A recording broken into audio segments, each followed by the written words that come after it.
bit of the bubbly. That's undisputed.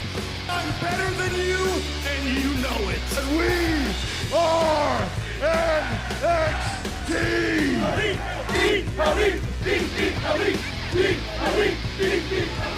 War Games. Salut les Marc et salut les Smart, salut peuple de catch-up, bienvenue dans votre podcast qui suinte, qui dégouline, qui transpire le catch par tous les pores de la peau et du slip. Chaque semaine, nous analysons, décortiquons, encensons ou démolissons les shows de la WWE. Et d'ailleurs, c'est le cas aujourd'hui, puisque aujourd'hui, préparez la trousse à pharmacie, c'est la baston du mercredi AEW versus NXT du 13 janvier 2021 pour le 438e NXT et le 68e AEW Dynamite. Je suis votre dinosaure que dit, je suis votre Luchasaurus des podcasts, je suis votre tonton Chris.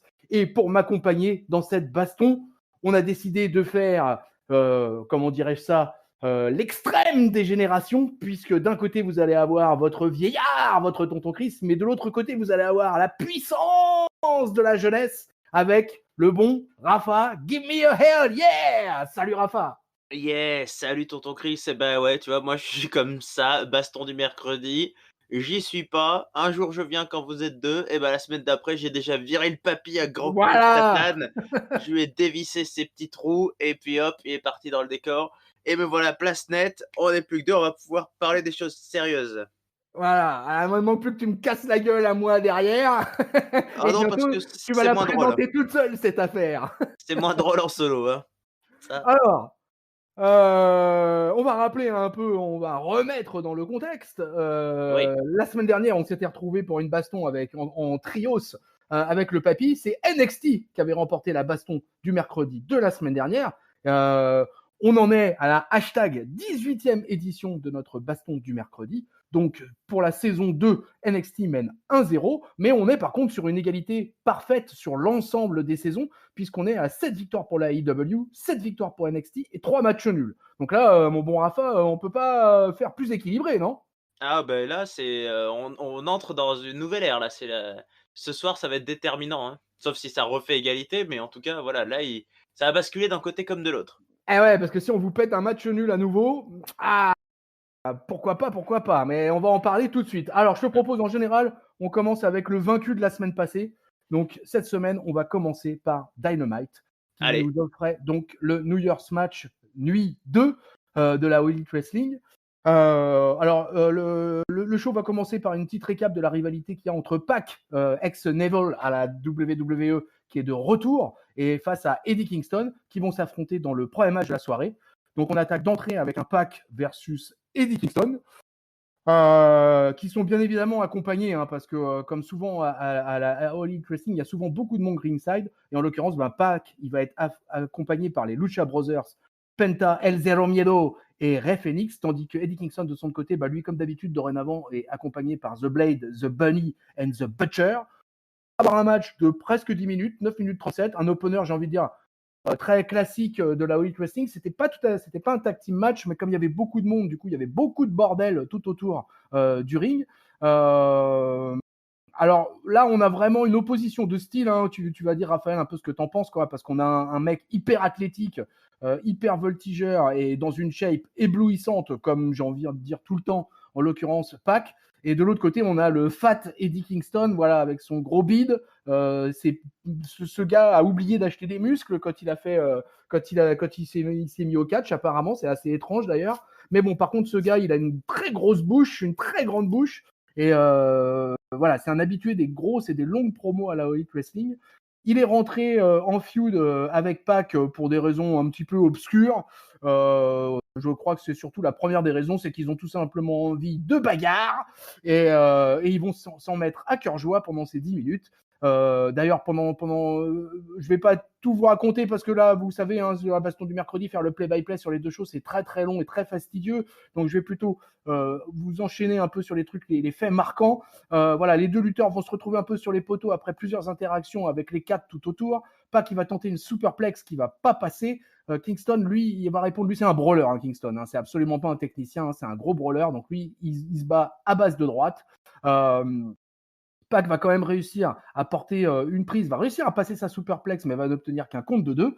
Derrière, il va enchaîner avec un kick au visage, un uppercut. Kingston, là, il commence à aller vraiment de moins en moins bien. Il va réussir à sortir encore une fois sur un near fall d'une grosse clothesline de Pac, mais Pac va continuer à prendre l'avantage. Il va coller son drop kick, va venir prendre de la hauteur pour placer sa Black Arrow, qui va lui donner la victoire. Bim bam boum, victoire de Pac. C'est pas fini parce que post-match, Pac, il est toujours pas content. Il va porter son brutalizer sur le Eddie Kingston. Là-dessus, Butcher and The Blade, ils vont débarquer. Ils vont vouloir s'en prendre à l'anglais, mais bien évidemment, les Lucha Brothers qui sont toujours autour du ring, ils vont venir direct les calmer. Là-dessus, une musique va se déclencher. C'est la musique d'un de nos gros monstres, d'un de nos gros Golgoth de la Elite Wrestling, en l'occurrence Lance Archer, qui va débarquer fissa. Il va venir faire quitter le ring. Voilà, il va faire un clean house en fait en faisant quitter le ring à Butcher and The Blade. Et derrière, il va se mettre direct. Alors ça m'a un peu étonné d'ailleurs. Il va se mettre direct face à Pac. Alors Pac, quand même, pour vous rappeler, si vous vous rappelez de Neville un peu, c'est pas un type qui est très très grand, qui est très athlétique, mais pas très grand. Donc du coup là, il y a un vrai gros déficit de taille entre les deux. Et Archer va vraiment se positionner en défi face à Pac. Et le segment va se terminer ainsi. Alors, mon Raphaël, je ne sais pas si c'était la première fois pour toi que tu voyais Pac à la All Elite Wrestling. C'était peut-être la première fois ou deuxième fois que tu voyais Eddie Kingston. Donc, qu'est-ce que tu as pensé de cet opener de Dynamite? Eh ben écoute, là, ça me fait plaisir, honnêtement, parce que Pac, du temps où il s'appelait Neville, pour moi, ça avait été un très bon catcheur de la WWE, qui nous a offert ce qui, à mes yeux, a été la meilleure feud de la ceinture Cruiserweight quand il lui avait donné en pâture le fameux Austin Aries. Et donc, je suis très content de le revoir dans une très belle forme. Là, pour le coup, ça me semble être typiquement voilà, le produit qui n'a pas passé à la WWE, mais qui peut devenir un vrai diamant à la All Elite. Et je l'ai trouvé effectivement très affûté. Bon, il est toujours effectivement. Lui, il doit manger que des graines et de l'eau, hein, parce qu'effectivement, il n'a pas. C'est un vrai maître d'armes. En plus, à la WWE, je pense que c'est quelque chose qui l'a handicapé d'être vilain. Il faut dire ce qu'il est. Il a quand même une gueule un peu de gnome. Il est pas très beau, mais parce qu'ils avaient voulu en faire un peu un babyface là à l'époque de la NXT et tout ça. Mais là, il est attends, comment il appelle? Dark Pack? Non, le Bastard. Ouais, le Bastard. Le Bastard, ouais. Ouais, c'est pas mal. Donc franchement, moi j'étais assez enthousiaste et j'ai bien aimé. Alors c'est drôle ce que tu as dit parce que c'est exactement ce que j'ai ressenti. J'avais déjà vu Eddie Kingston à la All Elite, je sais plus, peut-être le soir où il avait débarqué avec Taz. Et alors je ne sais pas pourquoi, dans ma tête c'était un gros costaud justement. C'était un peu, je le voyais un peu comme un mec de AOP là, ou bon peut-être pas aussi baraque, mais dans ma tête il était assez. Et en fait non, il est pas baraque du tout. Oui, il est même pas. Non. Et alors c'est marrant, je sais pas si vous avez déjà fait la comparaison, mais moi je trouve qu'il a la gueule des frères Raptou dans Picsou. C'est pas faux. C'est pas faux. Mets lui le bandeau là noir sur les yeux, là le masque des bandits, on dirait un des frères Raptou. Et mais voilà, donc c'est surtout Pac qui m'a intéressé et j'ai bien aimé de voir sortir. Alors j'ai pas, comme tu le sais, voilà, AEW je suis pas trop, je sais pas trop pourquoi Lance Archer était un peu à l'arrêt ces dernières semaines, mais là, voilà, là il y a eu un opener où je me suis dit tiens, je regarderai bien encore ce que devient Pac dans cette fédération parce que ça m'a donné envie, ouais. Ouais, pour moi, c'était un match avec une grosse opposition de style, là, vraiment. Et bon, moi, je fais pas partie des fans de Eddie Kingston, mais je lui reconnais, enfin, vraiment, dans le ring, moi, je le trouve très faible. Mais je reconnais que, par contre, c'est un mec qui s'est bien adapté parce que je pense qu'il sait qu'il n'est pas très, très fort dans le ring. Donc, il a adapté son style. C'est un brawler. Et comme il est très bon au micro, du coup, il compense pas mal. Moi, je t'avouerais que ce qui m'a surpris vraiment dans le segment, c'est la présence d'Archer et que Archer se soit finalement pas attaqué à Eddie Kingston, mais que ce soit bien à Pac qui soit venu s'attaquer. Et alors là, du coup, on parlait d'opposition de style, mais alors là, entre Archer et Pac, ça nous promet un match ou une rivalité assez incroyable parce que vraiment, les deux mecs sont totalement différents. Et alors moi, Archer, pour te situer, Archer, il fait partie un peu de mes chouchous à la All Elite Wrestling. Ouais, c'est un mec j'avais compris ça. Voilà, un mec que j'espère voir beaucoup plus haut dans la carte à l'avenir. Mais je pense qu'il a encore le temps parce que c'est un type qui est encore assez jeune. Et depuis qu'il est managé par Jake the Snake, c'est plutôt pas mal, mais vraiment, il a vraiment très peu de matchs. Donc, il catch très peu. Donc, du coup, je suis plutôt content de le voir se lancer en rivalité face à Pac. Ça l'annonce de retour dans le ring. Et ça, c'est plutôt une bonne nouvelle. Allez, sans transition, on va passer au deuxième match de la soirée qui va voir s'opposer Chuck Taylor des Best Friends qui est accompagné de Orange Cassidy. Trent est blessé actuellement, donc c'est pour ça que Trent était absent. Et de l'autre côté, on va avoir son adversaire, c'est ni plus ni moins que Miro, le Bulgare, le best man, qui va affronter, qui est accompagné avec Kip Sabian et Penelope Ford. Miro, voilà, ex-Rousseff à la WWE, pour coller à tout le monde. Alors évidemment, pour Taylor, c'est compliqué parce que depuis que son pote est plus là, il est quand même assez triste et c'est un petit peu compliqué pour lui. On va avoir un match très très court puisqu'on va avoir un match de 3 minutes 26. Il va y avoir évidemment un tout début de match qui va être un peu à l'avantage du face, qui va réussir un peu à s'en sortir au départ, mais après derrière il va être littéralement, on va dire les 30 premières secondes vont être pour Chuck Taylor et les 3 minutes qui vont suivre derrière, ça va être un balayage absolu de Miro sur Chuck Taylor. Miro il va enchaîner, il va balancer son mule kick, son coup de genou à la mâchoire, il va nous passer un Samoan drop, une leg lariat, des choses qu'on ne le voyait pas faire à la WWE, un stomp, un surf kick, et derrière, son game over, qui est en fait son ancienne accolade, pour une victoire facile et tranquille du Miro. Alors, on en a parlé un petit peu la semaine dernière, mon Rafa. Quelle impression ça t'a donné, là, le Miro, là, pour un squash match, quasiment, hein? Ouais, mais c'est ça, un peu déçu quand même, parce que bon, il a pas eu grande opposition et ça a été très court, comme tu l'as dit. J'ai pas vu. Oui, tu as cité 2-3 prix. C'est vrai que quand il a fait le Samoan Drop, je me suis dit: «Tiens, il faisait ça avant?» et effectivement, Non. il me savait pas qu'il faisait ça. Par contre, c'est vrai que, ouais, il y a pas eu d'opposition, donc il a fait, voilà, un kick, un super kick, l'accolade, voilà, enfin le camel clutch et ça m'a presque déçu. Alors il vient juste d'arriver, mais je me suis dit: «Ah, ça serait bien qu'il trouve un peu, un autre finisher quoi, qui change, Ouais, ça je suis ouais». d'accord avec toi. Donc ça va peut-être venir. Ouais, bon, il a l'air, motivé, hein. Peut-être un poil trop, hein, je sais pas si j'ai là, il a eu des mimiques, tu sais, de «Ah!», genre il ouvre grand les yeux, là, il écarquille comme s'il était un gros Godzilla ou je sais pas quoi. Il en fait peut-être beaucoup dans l'acting. Il a l'air d'espérer, je pense, de haute, destinée dans cette fédération et je lui souhaite. Mais là, ça restait quand même, très, très soft, niveau catch et niveau intérêt tout court. Alors voilà, après, l'histoire du coup, c'est qu'il récupère le Chuck Taylor pour être un peu son larbin jusqu'au mariage. Ça promet plutôt du comedy wrestling, j'imagine, et je suis pas sûr que ça soit le plus intéressant. Mais bon, Ouais, il est complètement là-dedans, hein, depuis qu'il est arrivé, hein, de toute manière, hein. Pour l'instant, il a pas ouais. quitté la mid-card. Il a pas été lancé dans aucun titre, ni le titre intermédiaire, ni le titre suprême de toute façon. Il est vraiment dans la mid-card. Il est, comme on l'a dit la semaine dernière, hein, encore dans une feud de mariage. Ouais. Donc écoute, on va voir la suite pour lui. Moi, ma bonne surprise en fait du jour, ça a été qu'il ait diversifié son moveset. Ça, c'est une bonne chose, je trouve. Mais comme toi, je regrette qu'il ait gardé ce finisher. J'aurais voulu qu'il fasse autre chose. Alors peut-être que justement, là, tout ce qu'il a montré pendant ces 3 minutes, c'est peut-être effectivement une promesse qui va peut-être se trouver un nouveau finisher, pourquoi pas. Mais c'est vrai que ça manque et c'est un petit peu dommageable. Mais enfin bon. Allez, on quitte Miro, on va retrouver en coulisses vite fait les Private Party et Matt Hardy en coulisses. Donc les Private Party, c'est une jeune équipe qui en veut, hein, encadrée par le vétéran Matt Hardy.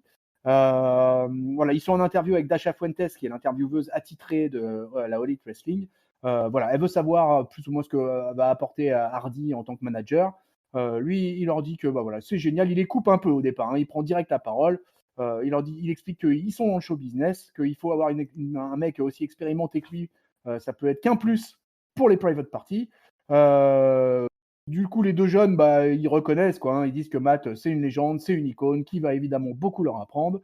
Là-dessus, le problème, en fait, c'est l'argent, voilà, puisque les private parties, ils trouvent que quand même une commission de 30%, ça fait beaucoup sur leurs revenus. Et lui, il leur dit, les gars, il fallait mieux lire le contrat. Alors, tu vois, voilà, les jeunes, ça lit pas bien les contrats, Rafa. Ouais.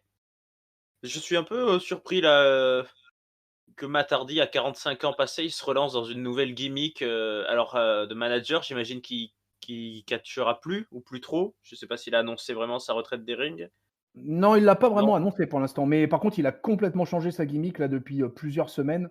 Ouais, Et j'ai bien l'impression que ça va. Puis tu sais, il a eu encore des grosses blessures quoi l'an ouais, ouais. passé. Donc moi, je pense qu'il est vraiment complètement fracassé. Donc je pense que c'est quand même pas forcément une mauvaise chose qu'il arrête d'être entre les cordes, le Matardi, hein. Ah ça, c'est sûr. Mais alors peut-être que son Broken, Woken, tout ce qu'on veut, Universe, c'était pas trop facile à gérer, mais tu vois, là, je me suis dit: «Bon, il joue le rôle d'un manager un peu connard, visiblement, avec ses protégés». On va voir. Je lui laisse le bénéfice du doute, mais je me suis dit: «C'est pas forcément l'endroit où j'avais envie de voir Matardi apporter quelque chose, en plus». Mais bon, voilà, à voir. À suivre. De toute façon, d'ailleurs, on dit Matardi va pas arrêter de catcher de toute manière, puisqu'il est de toute manière déjà annoncé sur la carte de la semaine prochaine pour un tag team match, Oui, avec les Private Party. Donc ils sont c'est dans que les de toute 3 3. manière, voilà, il en a pas fini. Mais quand il catch, hein, à la All Elite Wrestling, il est quand même beaucoup protégé là ces derniers mois et c'est vraiment les Private Party qui font tout le taf, hein, quand même, hein. Ouais. Il faut bien le reconnaître, quoi. Allez, on retourne sur le ring où on a l'Inner Circle, quoi, donc le clan de Jericho, qui est présent et qui avait annoncé la semaine dernière qu'ils allaient venir présenter leur résolution de l'année 2021. Donc, on a tout le monde qui est là, hein, Ortiz, Santana, Wardlow, MJF, Jack Hager. Jack Hager, d'ailleurs, qui n'aura qu'un mot à la bouche pendant tout le segment, ça sera Championships. Mais voilà, qui veut remporter des titres. MJF, lui, il nous dit voilà, que il est le meilleur homme, la meilleure personne de l'Inner Circle. Jericho, lui, de son côté, il nous fait savoir que son objectif cette année, c'est de remporter le titre tag avec MJF. Là-dessus, Ortiz et Santana, ils sont pas trop contents parce que c'est quand même l'équipe attitrée de l'Inner Circle. Et ils disent que, voilà, mais c'est quoi cette idée là? Pourquoi tu viens nous concurrencer sur notre terrain? Là-dessus, c'est Sammy Guevara qui va choper le micro, que j'avais oublié, le jeune là d'ailleurs, Mmh. qui dit que lui aussi, pour lui, c'est l'occasion aussi d'y aller dans la division par équipe et qu'il ferait bien équipe avec Jack Hager. Du coup, il va même trouver un nom dans la foulée puisqu'il va les appeler les Sammy Hager. Jericho, il dit que c'est pas terrible. Mmh. Et là-dessus, en fait, on se retrouve avec une espèce de dissension au sein de l'Inner Circle. Et Jericho va proposer tout simplement d'organiser un match entre les 3 tag teams de circonstances et pour la semaine prochaine. Et comme ça, on déterminera quelle est la meilleure équipe de l'Inner Circle et qui ira défendre ses chances pour le Tag Team Championship de la All Elite Wrestling. Le segment, comme souvent avec l'Inner Circle, va se terminer avec un doigt d'honneur collectif à la caméra. Alors, Raphaël, je sais que quand même tu es un aficionados de Chris Jericho. Qu'est-ce que tu penses de tout ça, là, de cet Inner Circle et compagnie, là, que tu découvres petit à petit? Ah, bah, en plus, je me suis fait récemment, comme, vous l'avez pu le voir sur le Discord, pour je sais plus quelle raison, les meilleurs moments de la belle année 2017 de Chris Jericho quand il nous faisait sa liste avec Kevin Owens et qui traitait tout le monde de stupide idiot et c'était quand même vachement bien. Bon, c'est toujours un grand talent au micro, Jericho, et je l'ai Ouais. trouvé, très drôle, là, sur ce segment puisque, Sammy Guevara l'a quand même traité un peu de petite traînée de la tag team puisqu'il fait tag team avec, n'importe qui, Jericho, avec MJF, avec, je sais plus avec qui d'ailleurs il a cité, avec Snoop Dogg peut-être la semaine prochaine. Jericho il a dit: «Ouais, peut-être, pourquoi pas». Donc j'ai trouvé ça assez rigolo comme segment, je les aime bien, l'Inner Circle, on en avait parlé un peu là, après avoir été des gros main eventers, ils occupent un peu la carte, plus bas.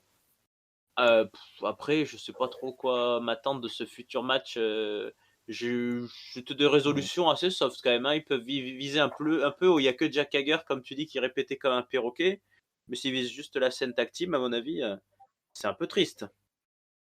Ouais, ouais, ça va être le triple frite en lui-même devrait être plutôt sympa, mais c'est Ouais, vrai que si c'était juste pour déterminer qui c'est qui serait dans la course du Tag Team Championship, c'est un petit peu léger, quoi. Ils auraient pu nous faire un truc, un peu meilleur, quoi.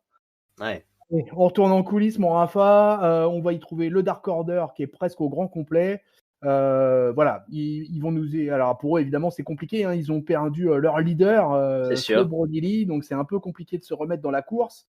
Mais depuis quelques semaines, ils sont en train d'essayer d'embrigader Hangman Page, l'alcoolique de service de la All Elite Wrestling. Voilà, donc il nous explique que voilà, ils vont être de meilleures personnes dorénavant. Donc d'ailleurs, je me demande même si le Dark Order est pas en train de glisser vers un clan face, et c'est assez étrange d'ailleurs. Et que dès la semaine prochaine, Hangman Page, il va tout simplement faire équipe avec eux. Après, John Silver, il va vouloir un peu interviewer Page, ils vont un peu le vanner, ils vont lui dire qu'ils l'adorent. et qu'il faut absolument que Page il intègre le groupe et pourquoi pas dès la semaine prochaine après le match. Alors, le Dark Order, c'est compliqué là pour ce clan-là. Là, c'est vraiment un clan qui est dans une situation très particulière. Quand tu as perdu ton leader, surtout dans les circonstances que l'on connaît, mon Rafa, qu'est-ce que tu penses de cette arrivée là, Dagman Page là? Non, mais après, ouais, la première histoire, c'est que tu as raison.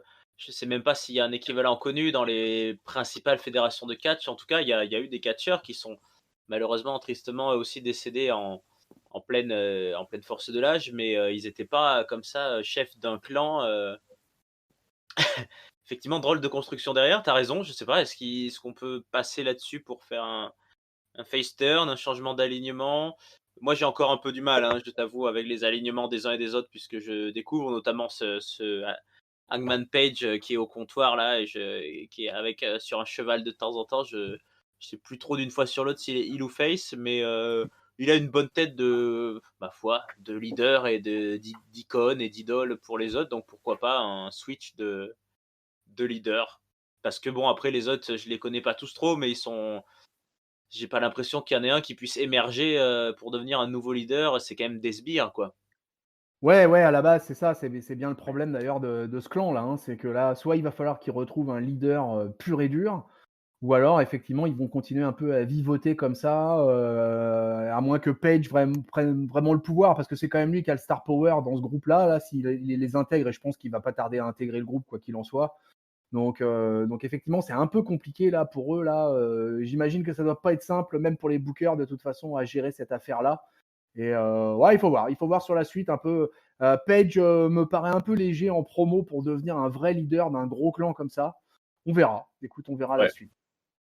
Voilà, on va revenir vite fait. Il y aura eu un petit récap vidéo de la rivalité entre Darby Allin et Brian Cage qui vont s'affronter dans le main event. On va de nouveau avoir Dasha Fuentes qui va être en coulisses avec Kenny Omega, Don Callis et les Good Brothers. Callis, Callis qui est le manager de Kenny Omega, qui souligne qu'actuellement ils ont toutes les ceintures, que Omega est champion et méga champion de la AAA et champion de la AEW, et que d'ailleurs il lorgne sur le titre aussi de Impact Wrestling. Omega il bouffe vraiment à tous les râteliers. Omega il lui demande si les Bucks vont venir. Lui dit que Callis il lui dit ouais non mais ils ont prévu quelque chose. Voilà, c'est assez vague le truc. Et du coup, on nous avait annoncé une arrivée de The Elite. Donc The Elite, normalement, c'est Kenny Omega et les Young Bucks. Kenny Omega fait bien son entrée sur le ring, mais il n'est pas accompagné par les Young Bucks. Il est accompagné par Gallows et Anderson, les Good Brothers, les champions par équipe d'Impact Wrestling. Ils vont affronter un trio qui est Danny Limelight, que je ne connaissais pas, et les Varsity Blondes, Griff Garrison et Brian Pillman Jr., le fils d'eux. Et on va se lancer sur un match assez classique à la Elite Wrestling, en l'occurrence un tag team match de quasiment 10 minutes, qui était plutôt digeste. Alors, on va dire que c'est quasiment 3 jobbers de luxe, hein, Varsity Long et Limelight. Donc, on n'avait pas beaucoup de doutes sur la victoire de The Elite, hein, quand même, il faudra quand même dire. Mais ils vont quand même mettre 10 minutes avant de pouvoir les cogner, même si globalement, les Heels vont dominer quasiment tout le long. Ça va se terminer avec les Good Brothers qui vont réussir à porter leur Magic Killer sur le plus jobber des trois, en l'occurrence Limelight. La musique va à peine se terminer à la fin du match que c'est celle de Jon Moxley qui va se déclencher, et l'ancien champion va arriver pour se venger de ce qui s'était passé la semaine dernière. Il vient attaquer direct The Elite. Alors évidemment, il est en désavantage numérique, donc il se fait vite retourner le crâne. Mais là-dessus, les Lucha Brothers, qui étaient donc dans l'opener, refont leur comeback. Ils viennent pour le sauvetage, ainsi que d'autres lutteurs. Il y a tout un tas de monde sur le ring, ça part en bagarre. Là, une vraie bonne baston générale sur le ring. Il y a même des officiels qui sont là. Les officiels, ils auraient mieux fait de ne pas venir, parce que Moxley, il va en choper un et il va lui coller un paradigm shift. Derrière, après ce paradigm shift, c'est les Young Bucks qui vont enfin venir. Ils vont venir d'ailleurs pour essayer de calmer Moxley. Et on sent que là, ils sont chauds pour coller un double super kick. Mais là-dessus, pas de chance. Les Lucha Brothers vont arriver dans leur dos. Alors, il y a une longue histoire entre les Lucha Brothers et les Young Bucks.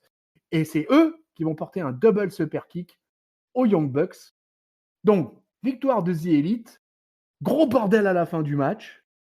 Est-ce que tu t'en es sorti avec toute cette histoire, mon Rafa ?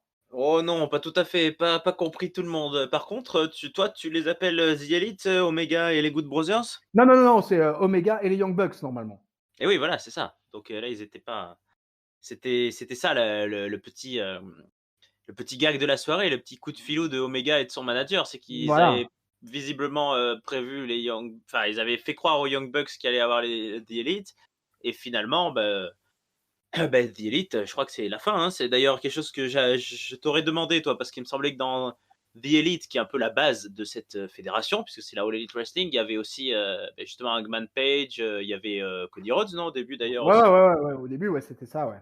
Et tout ça se délite, et puis là, je crois qu'on est à la fin, parce que les Young Bucks sont plutôt venus calmer Moxley, comme tu l'as dit, mais moi, je les sens bien plutôt devenir copains avec Moxley contre Omega et les Good Brothers là qui font pour le coup ce qu'on a l'habitude de les voir faire. Ils faisaient ça à la WWE avec AJ Styles, c'est-à-dire c'est les deux sales et méchants et crado et Vislar qui viennent aider leurs copains et qui viennent foutre des tatanes et des grands coups dans la gueule, surtout Luke Gallows parce qu'il est costaud.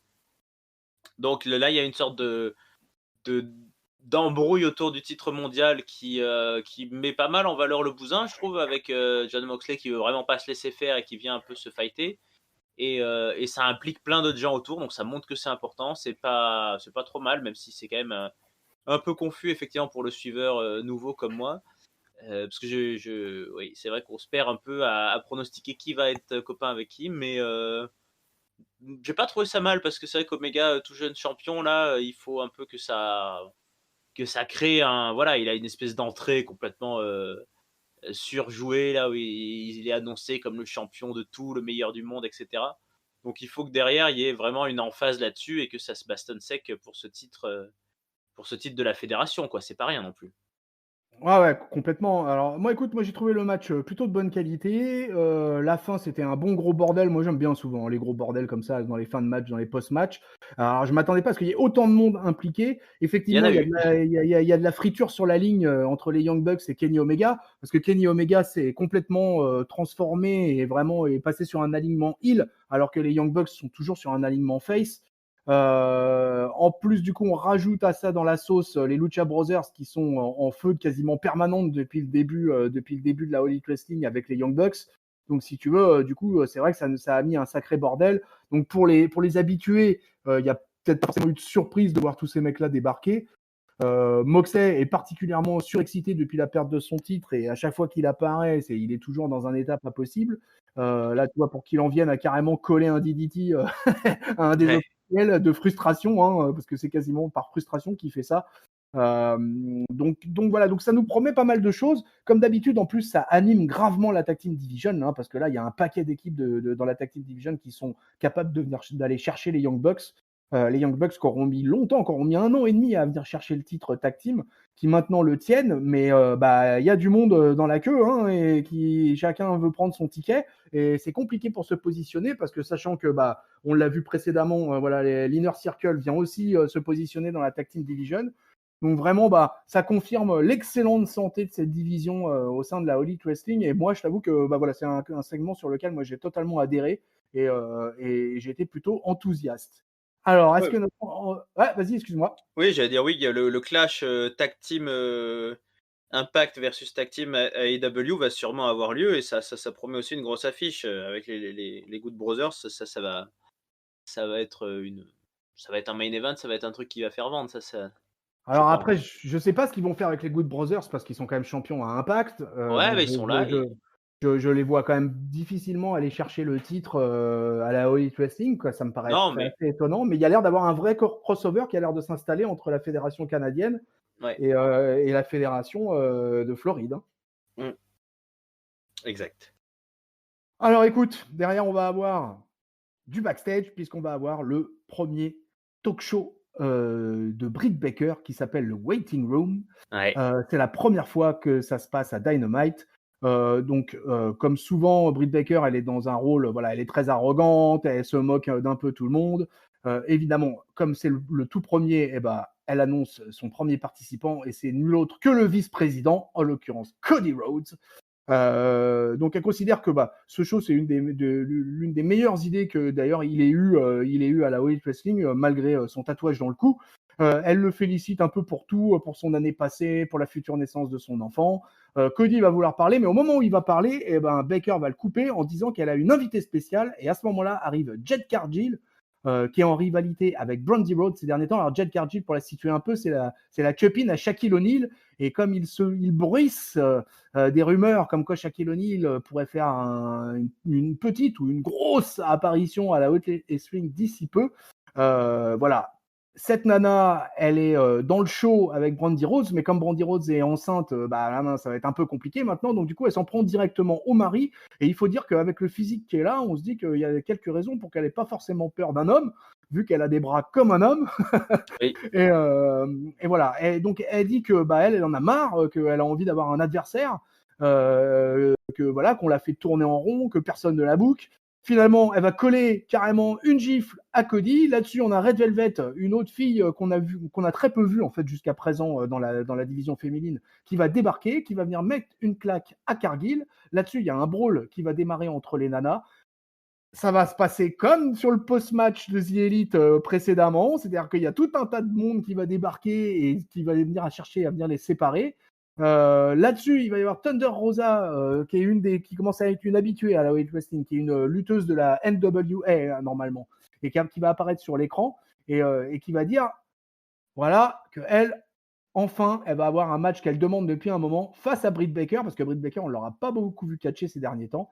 Et ce match aura lieu le 3 février à Beach Break, qui sera vraisemblablement le prochain pay-per-view de la All Elite Wrestling. Alors, Rafa, qu'est-ce que tu penses de Jade Cargill? Elle est impressionnante, hein. Ah, t'as vu ça? T'as vu le morceau de femme que c'est, ça? Ouais, mais alors sur le segment total, et alors moi j'ai eu des passages qui m'ont fait marrer, de blagues et de clash, qui m'ont fait sourire.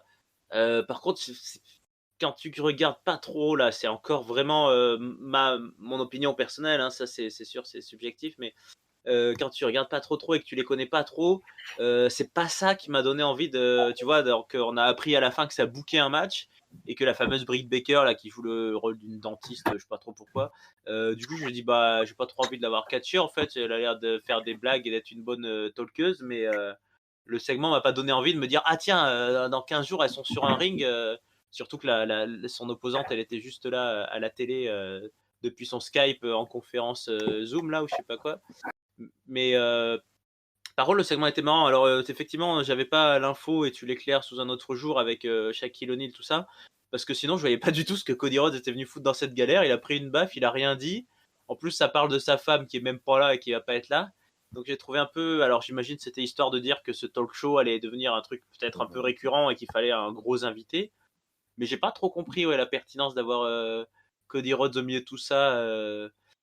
Bon, pourquoi pas. Mais c'était lié, en fait, c'était lié à la rivalité entre Cargill et Brandi Rhodes, en fait. Et Brandi, ouais. Mais bon, Brandi, c'est pas Cody non plus, hein. Même s'ils sont mari et femme, il a pas dit grand-chose. Oui. Les femmes sont grandes pour se défendre toutes seules maintenant. Il n'y a pas besoin que le mari vienne s'en mêler quand même. Ouais, quand même. On est au 21e siècle, merde. Et voilà. Alors, qu'est-ce que c'est que cette affaire? Bon, écoute. Ouais. On parlait de la bonne santé de la Tag Team Division à la All Elite Wrestling. Et les derrière filles, non. ça, voilà, non, pas les filles. On va avoir un match, puisqu'on va avoir les FTR, les ex-Revival de la WWE. Alors, je situe encore un peu les noms, tu vois, des ex-WWE pour les suiveurs qui connaissent pas bien la All Elite Wrestling. Donc, Cash Wheeler et Dax Harwood, accompagnés de leur manager Tully Blanchard, qui vont affronter le Jurassic Express. Ça nous avait été annoncé la semaine dernière. Et malheureusement, pour votre tonton Chris, c'est pas le Luchasaurus qui va catcher ce soir, puisque c'est bien Jungle Boy et Marco Stunt qui vont affronter les FTR. Alors évidemment, là, il y a un déficit physique énorme pour les Jurassic Express avec l'absence du Luchasaurus. On va avoir un match de 12 minutes. Quand même, ouais. Où Stunt va se retrouver beaucoup coincé par Harwood et Wheeler qui vont être malins, hein, bien sûr, hein, puisqu'ils vont essayer. Jungle Boy est beaucoup plus athlétique et beaucoup plus rapide et peut-être plus capable de tenir la dragée haute, alors que c'est sûr que quand c'est Marco Stunt, c'est beaucoup plus compliqué. au bout d'un moment, Stunt, il va essayer de retirer la protection qu'il a au coude pour faire comprendre que le match va toucher à sa fin et pour porter ensuite un coup de coude à son adversaire. J'ai inversé, c'est Harwood, Wheeler, Harwood. Stunt, il va répondre en collant un low blow que l'arbitre ne va pas voir. Il va pas voir non plus d'ailleurs l'arbitre que Tully Blanchard va envoyer Stunt contre le poteau hors du ring. Donc l'arbitre, il est complètement à la ramasse. Wheeler, du coup, il va en profiter pour envoyer Stunt dessus. Pendant ce temps-là, Harwood va arriver. Les FTR, ils vont porter leur big rig pour la victoire. 12 minutes de match, sans le Luchasaurus. Tristesse. Toi aussi, t'étais triste de ne pas voir le grand dinosaure, Raphaël? Ah, je suis triste de pas le voir, oui, parce que c'est quand même un des personnages de la AEW qui commence à être bien identifié et à être bien populaire. Mais je ne suis pas dans le. Je ne partage pas tout à fait, notamment notre ami Papy qui nous a laissé son avis pour ce soir, hein, on en parlera plus tard. Je ne suis pas dans le bashing total de Mark Austin, même si c'est vrai que c'est lui aussi un catcheur assez singulier pour d'autres raisons, parce que c'est vrai qu'il fait 1m25 pour 12 kilos, comme on l'a déjà dit, mais je trouve que ça passe, moi. Enfin, il a une certaine façon de se jeter dans tous les sens, de prendre des bumps beaucoup, mais d'arriver un peu à jouer un peu le punching ball, à éviter les prises. C'est pas bon. Je préfère quand même Jungle Boy qui, lui, pour le coup, est effectivement assez affûté physiquement et peut tenir le niveau par rapport. En plus, FDR, c'est des grands techniciens, mais c'est pas non plus des. Physiquement, ils sont pas très impressionnants. Donc j'ai trouvé l'opposition plutôt sympa.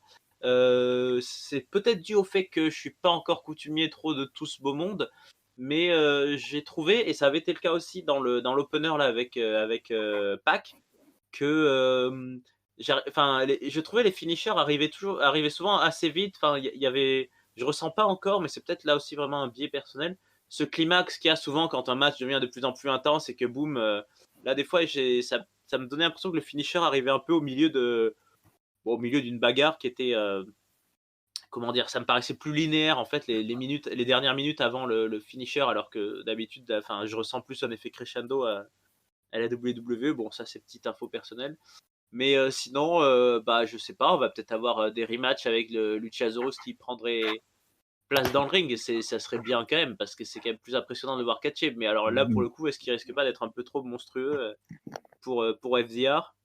Non, j'ai trouvé ça pas mal, j'ai bien aimé. Eh ben écoute, je vais te rejoindre moi déjà sur un point, c'est que j'ai beaucoup de respect pour Marco Stunt au final. Parce que ce môme-là, il s'envoie dans tous les sens, il se prend des bumps incroyables et il a vraiment aucun physique, quoi. Comme tu l'as dit, il est tout petit, tout léger, il n'est pas musculeux, parce qu'on peut être petit et être très musculeux, ce qui n'est pas son cas en plus, il est très fin.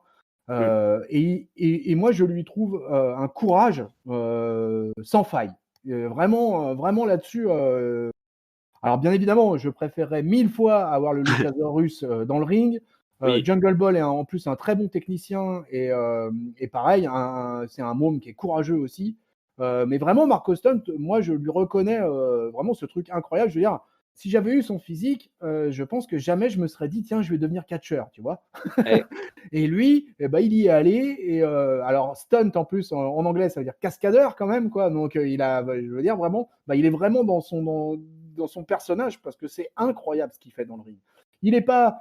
C'est pas une question que ça soit un super technicien ou quoi que ce soit, ou un brawler de folie, mais tout ce qu'il fait, à chaque fois, c'est totalement incroyable. Il est toujours en train d'essayer de s'en sortir. Il est filou, il passe entre les jambes des mecs, il évite les gars. Voilà, c'est un peu un roi de l'esquive, mais un roi de l'esquive qui a ses limites, parce qu'au bout d'un moment, il se fait choper, et puis quand il se fait choper, ça va très très mal, quoi. À un moment, il se fait Harwood et Wheeler réussissent d'ailleurs à le bloquer contre le turnbuckle, et là, il prend cher à ce moment-là, là. Et j'avoue que même si je suis pas un fan du garçon, quoi, mais je reconnais vraiment, j'ai du respect pour lui, parce que je sais pas si j'arriverais à tenir que lui, il prend en 10 minutes de match, là, tu vois, face au FTR, quoi, vraiment. Je sais pas quelle est sa. Est-ce que tu le connais d'avance? Il a l'air très jeune. Quel est son parcours pour qu'il soit arrivé là déjà? Non, moi je l'ai découvert vraiment à la Elite Wrestling, je crois. Alors, fact-checking, peuple de catch-up, mais il me semble qu'il était dans la fédération de Joey Janela. Mais voilà, c'était vraiment un garçon que je connaissais pas du tout, que j'ai découvert à la Elite Wrestling, qui est depuis le début, qui est au Jurassic Express. Voilà, ces trois-là, ils sont toujours ensemble depuis le départ. Mais voilà, je dois reconnaître que après ce match, je me suis dit quand même, ce môme là, c'est incroyable ce qu'il fait. Quoi. C'est vraiment, faut vraiment en avoir dans le pantalon, quoi, parce qu'en plus, si tu veux, depuis le début, il a longtemps, quand le Covid a commencé, etc., il était beaucoup ringside. Et il s'en prenait systématiquement aux mecs les plus balèzes. Il s'est fait démonter par Lance Archer d'une puissance, mais un truc de dingue. Et donc non, vraiment, ce gars est assez incroyable. Mais bon, il me tarde quand même de revoir la version Jungle Boy Luchasaurus, que j'espérais d'ailleurs voir à un moment ou un autre rôder autour du titre par équipe. Pour l'instant, ça n'a pas l'air d'être le cas. Et puis là, avec la victoire des FTR, les FTR, ils sont en train de se replacer dans la course pour le titre tag team. Mais bon, comme on le disait tout à l'heure, il y a du monde. Hein. Il y a tellement de monde. Ouais, sur le Tactic Championship, là, ça se bastonne sévère. Et c'est bien sympa, malgré tout. Ouais. Allez, on va passer aux femmes. Alors, comme régulièrement ces derniers mois, le titre NWA, le Women's Championship de Serena Deeb, va être défendu ce soir face à Tay Conti du Dark Order, qui est accompagnée de Anna Jay, les deux femmes du Dark Order. Alors, Tay Conti, c'est une ancienne de NXT, une brésilienne, très exactement, et elle va affronter Serena Deeb, qui est donc la championne en titre et qui est assez impressionnante, voilà, et qui tient ce titre depuis un moment maintenant. Elle l'a pris à Thunder Rosa, si je ne dis pas de bêtises. On va avoir un match de championnat de quasiment 10 minutes, ce qui est assez rare chez les femmes au niveau de la Elite Wrestling. Et Tay Conti ne va pas donner sa part au chien, hein, va vraiment se défendre face à la championne. Alors autant cette fille, elle était totalement effondrée pendant l'hommage à Brody Lee, etc. Mais là, on sent qu'elle a repris un peu du poil de la bête. C'est une ancienne judokate et une ancienne, alors je sais pas comment on dit, une ancienne, enfin pratiquante de jujitsu, ceinture noire de judo quand même. Et d'ailleurs, vas-y, qu'est-ce que t'allais dire? J'allais dire, effectivement, c'est une excellente question. Comment on dit une jujitsuite? Je ne sais pas. Je sais pas. Je sais pas s'il y a un mot. Fact-checking, peuple de catch-up. Exactement. Voilà, et donc du coup, Deeb, qui est une bonne technicienne aussi, elle va réussir à porter son stretch muffler, là, qui est une espèce de prise de soumission avec la jambe qui est enroulée autour du cou. Mais Tay Conti va réussir à casser la prise en chopant les cordes. Du coup, Deeb, elle va repartir sur une prise de soumission, mais cette fois sur un bras. Conti, elle va tenter de la renverser, elle va la coller sur un roll-up pour un compte de 2. Deeb, elle va quand même garder l'avantage, va garder le momentum, elle va placer un Fireman pour un compte de 2 à nouveau. Cette fois, Conti, elle va réussir à s'en sortir, elle va un peu s'échapper, elle va réussir à monter sur le poteau et elle va porter un joli pump kick du haut du poteau. Elle va vouloir enchaîner alors avec sa prise, je crois que c'est son Takio, donc c'est une prise d'ailleurs issue du judo ou du jujitsu, c'est un espèce de mélange. Mais Deeb, elle va la choper avec un black slide, elle va passer son finisher, un détox, victoire 1, 2, 3 de Serena Deeb qui conserve son titre NWA. Ne nous demandez pas où est passé le titre féminin au Elite Wrestling, on n'en sait rien. Hikaru Shida n'aura pas donné signe de vie ce soir. Alors, on fait avec ce qu'on a à se mettre sous la dent, mon Raphaël. Oui, bah écoute, je trouve ça pas si mal comme programme à se mettre sous la dent. Hein, on m'avait dit. C'était peut-être pour moi l'un des meilleurs matchs féminins que j'ai vu à Dynamite depuis des mois. Là. On m'avait dit qu'il pique-pendre de cette division féminine et puis finalement on s'en sort pas trop mal. Bon, je trouvais que la petite blonde du Dark Order, est-ce que c'est un biais personnel là aussi? Il l'a filmé pas mal sous son meilleur profil de dos, un peu. Je sais pas si c'est pas pour attirer un petit peu le chaland là, que les personnages comme moi qui sont pas là souvent et puis se dire tiens. Mais et au début j'avais un peu l'impression que c'était la blonde qui allait jouer ce rôle-là et en fait effectivement elle s'est pas mal démerdée, elle est athlétique, mais l'autre est plus impressionnante, hein, physiquement plus costaud. Ouais. Et puis bah même tu vois si je connaissais personne, je me doutais bien qu'un titre de division allait pas changer quand c'est pas la bonne fédération. Enfin donc le résultat me paraissait assez couru d'avance. Mais j'ai trouvé que c'était plutôt un match 10 minutes, t'as dit? Ouais, plutôt un bon match féminin. Hein. Ouais. Écoute, moi, je suis. Tay Conti, moi, je l'avais découvert à NXT. Et je trouvais que. Moi, je pensais pas, en fait, qu'elle ferait partie d'une charrette. Et parce que je trouvais qu'elle avait un certain avenir, peut-être. Et finalement, bon, elle est partie. Elle s'est retrouvée à la Elite Wrestling. Et je retrouve finalement son moveset qu'elle avait à NXT. Et techniquement, elle est plutôt au point. Elle est plutôt jolie. C'est une brésilienne, comme tu dis. Elle est peut-être un peu là pour attirer le chaland, effectivement. En face, il y a une Serena Deeb que moi je découvre et que j'aime plutôt bien. C'est une catcheuse que je trouve assez impressionnante, qui est assez à l'aise dans le chain wrestling, qui est beaucoup basée sur les soumissions et qui passe aussi des bonnes souplesses. Elle paraît assez impressionnante, voilà. Enfin, je trouve qu'elle dépareille pas et je trouve qu'elle serait d'ailleurs tout à fait à l'aise dans la division féminine de la All Elite Wrestling. Il s'avère elle est à la NWA et qu'elle est championne actuellement, donc elle va pas en partir comme ça. Mais je suis plutôt intéressé par cette Serena Deeb. Donc, je te dis, pour moi, c'est un des meilleurs matchs féminins que j'ai vu la All Elite Wrestling ces derniers mois. Donc écoute, ça me va plutôt bien. Et si Tay Conti et Anna Jay, parce que Anna Jay, elle était en accompagnatrice, on va dire, de Tay Conti, mais Anna Jay est pas mal du tout dans le ring aussi. Et donc, du coup, moi, j'aimerais bien voir ces deux filles un peu plus haut dans la division féminine. Et pourquoi pas, justement, mettre en avant le Dark Order par le biais de ces femmes. Je trouve que ça serait un joli pied de nez, en fait. Et pourquoi pas, pourquoi pas. Moi, je suis plutôt... ça, tu vois, moi qui me plains tellement de la division féminine depuis des mois et des mois et des mois, que là, ça m'a un petit peu réconcilié quand même. Eh ben, il suffisait que j'arrive, tu vois.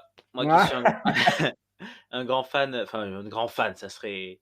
Je vais pas dire que je suis un grand fan des divisions féminines, mais en tout cas, disons que contrairement à certains de mes camarades, je trouve ça important d'avoir du bon catch féminin, donc j'y fais attention. Clairement.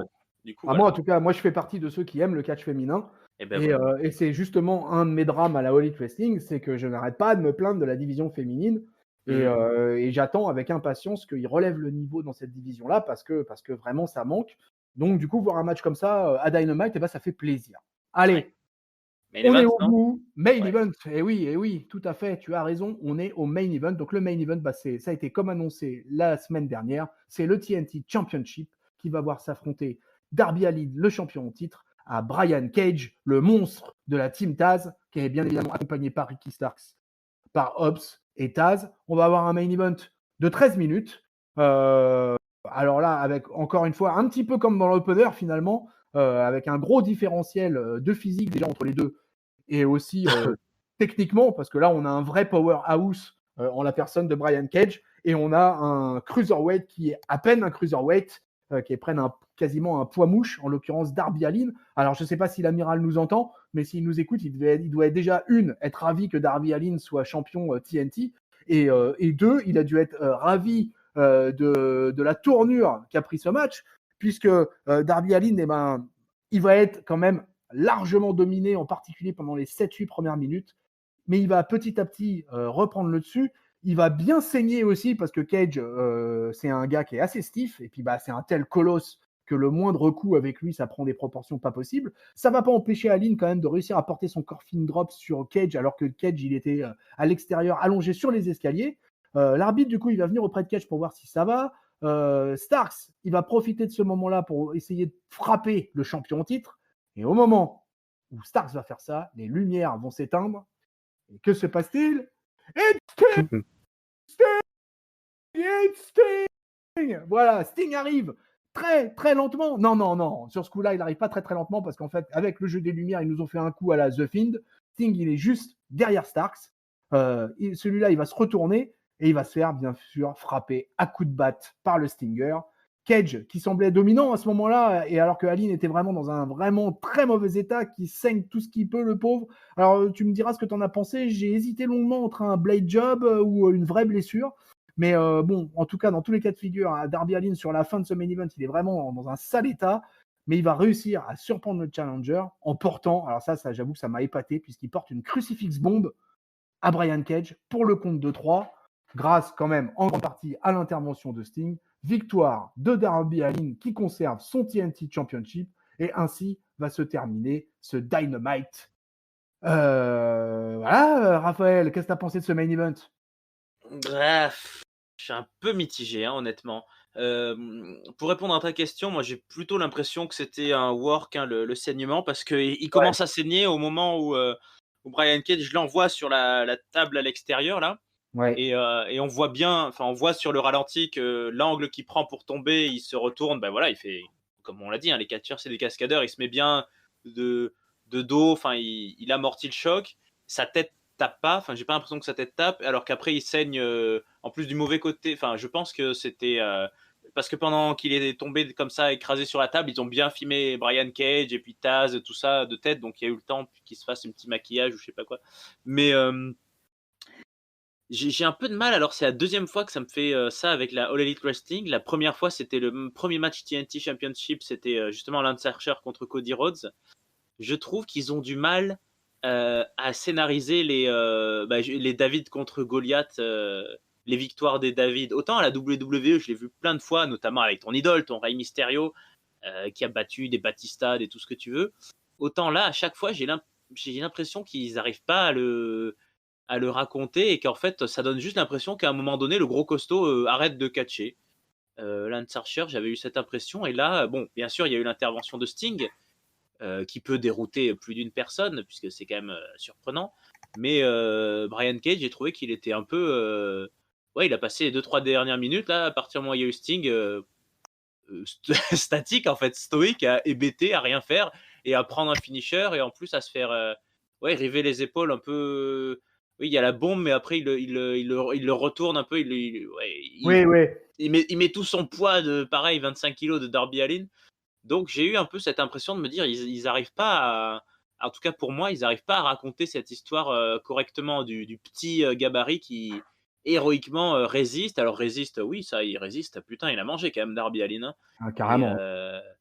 Et des powerbombs et tout ce que tu veux dans tous les sens. Mais j'arrive pas, dans notre fameuse suspension d'incrédulité de fan, là, j'arrive pas trop à mordre. Par contre, ils ont l'air d'avoir énormément confiance en ce gamin parce que la filiation avec Sting, c'est quand même une belle preuve de confiance, donc tant mieux pour lui, et j'espère qu'il sera à la hauteur des espérances. On va dire qu'il a un regard très intense et une certaine personnalité, mais là, il a pas catché, quoi, en fait. Darby Allin, là, je l'ai vu prendre des coups, faire du selling, et puis, bah voilà, gagner, faire une prise à la fin, mais ça a été assez court, donc je suis un peu mitigé. Je sais pas, toi qui l'aimes pas trop, je cru comprendre, est-ce que tu as été plus convaincu ou c'est pareil, c'est l'habitude? Ouais, bah, écoute, j'ai trouvé le match plutôt pas mauvais, mais comme toi, en fait, je suis pas un fan de Darby Allin, je l'ai déjà dit à l'antenne plusieurs fois. Un peu comme Mark Austin, finalement, il m'a fait un peu le même effet que Mark Austin dans le match précédent, où vraiment, qu'est-ce qu'il a bumpé et qu'est-ce qu'il a pris cher avec Brian Cage pendant les 8-9 premières minutes du match. Après, voilà, Sting est en train c'est son mentor là depuis quelques semaines là, et qui est en train de le prendre sous son aile. Donc c'est quand même un sacré honneur, j'ai envie de dire, quoi, d'avoir le Stinger comme mentor, comme maître gourou. C'est assez incroyable d'ailleurs que le Sting finalement se lance comme ça, c'est avec un Darby Allin. Bon, moi le Sting, je sais pas trop comment ils vont l'utiliser pour la suite, mais finalement, comme ça, moi, ça me va bien, quoi. En espèce de maître Yoda de Darby Allin, pourquoi pas, quoi. Mais effectivement, j'ai le même problème que toi, c'est-à-dire que c'est cette fin de match qui me pose souci, quoi. C'est cette apathie de Brian Cage, qui est un monstre parmi les monstres, et qui, pour lui, est un catcheur que je connais super bien, que j'ai vu à TNA, que j'ai suivi pendant 4 saisons à la Lucha Underground, que j'ai même vu en France catcher. Donc, j'ai pas compris pourquoi tout à coup Brian Cage devenait si apathique. Mais le problème, en fait, c'est qu'on est en train de nous vendre que même les pires powerhouse de la All Elite Wrestling sont en panique absolue dès que le Sting de 61 ans débarque. Et sa simple présence suffit à mettre en panique totale tous les mecs de la All Elite Wrestling. Et ça, moi, je trouve que c'est un petit peu gênant quand même, quoi. Ça me voilà, c'était pas voilà. Et en tout cas sur les défenses de titre du TNT, sur tout ce que j'ai vu sur le championship du TNT, franchement c'était certainement un des matchs les plus faiblards, quoi. Il y a eu d'autres matchs vraiment de meilleure qualité que ça. Là c'était pas mal, mais c'était pas extraordinaire, quoi. Ça m'a pas super emballé. Mais bon, j'avoue que j'ai peut-être un petit a priori parce que je suis pas un fan déjà à la base de Darby Allin. Donc moi, je t'avouerais que quasiment j'attendais la victoire de Brian Cage, pour dire la vérité. donc bon, c'est pas ce qui s'est passé.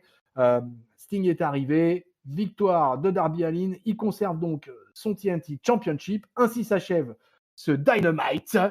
Et on va switcher, mon bon Raphaël, comme tu connais dans la procédure de la baston du mercredi. Et on va aller à NXT, au Capital Wrestling Center, pour retrouver Beth Phoenix, Vic Joseph et Wade Barrett, qui nous présentent donc ce 438e NXT.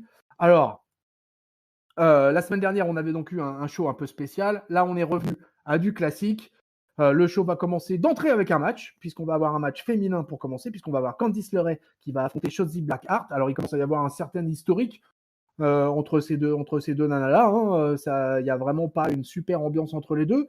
C'est un match qui va durer, je pense, une bonne dizaine de minutes. 11 minutes 33. Tu vois, je pensais que c'était un petit peu plus court que ça, mais non, 11 minutes 33 quand même, quoi. Et ça va être un match assez équilibré. Voilà, séquence pour la face, séquence pour la heel. Candice LeRae, vraiment, totalement transformée ces derniers mois dans cette espèce de clan qu'ils viennent de créer là avec Gargano, là, The Way, là, avec Austin Theory. Finalement, Candice LeRae quand même reste relativement supérieure à Shotzi Blackheart, qui est encore, à l'image de ses cheveux, assez green quand même dans le ring. Et Candice LeRae va gagner avec son top rope swinging neckbreaker. Elle aura eu bien évidemment l'aide, l'intervention d'Indy Hartwell qui va être montée sur le bord du ring pour pouvoir distraire Blackheart.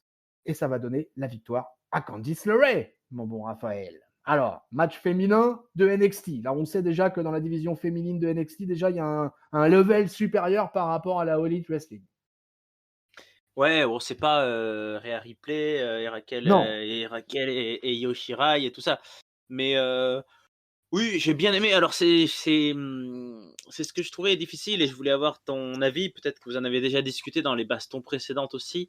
Quand on compare deux shows comme ça, il faut arriver à être neutre. Et c'est vrai que j'ai regardé la All Elite dans des conditions bien meilleures, on va dire personnelles, que NXT. J'ai regardé là juste avant qu'on review et j'étais un peu fatigué, tout ça. Donc, j'ai été moins apte, je pense. Mais j'ai bien aimé, l'opener m'a plu. Je trouve que Shotzi Blackheart, comme tu dis, elle est green, mais comme elle a les cheveux verts, je trouve que on s'attache un peu à ce côté-là, à se dire ah, c'est une petite nouvelle, elle est jeune, elle a l'air motivée, elle a l'air rigolote parce que voilà, elle a tout un petit univers, donc elle a l'air d'avoir envie de bien faire et du coup on s'attache, je trouve, on s'attache plus que quand c'est des rookies qui débutent avec encore un peu de timidité, pas trop de personnages, un peu des no-name.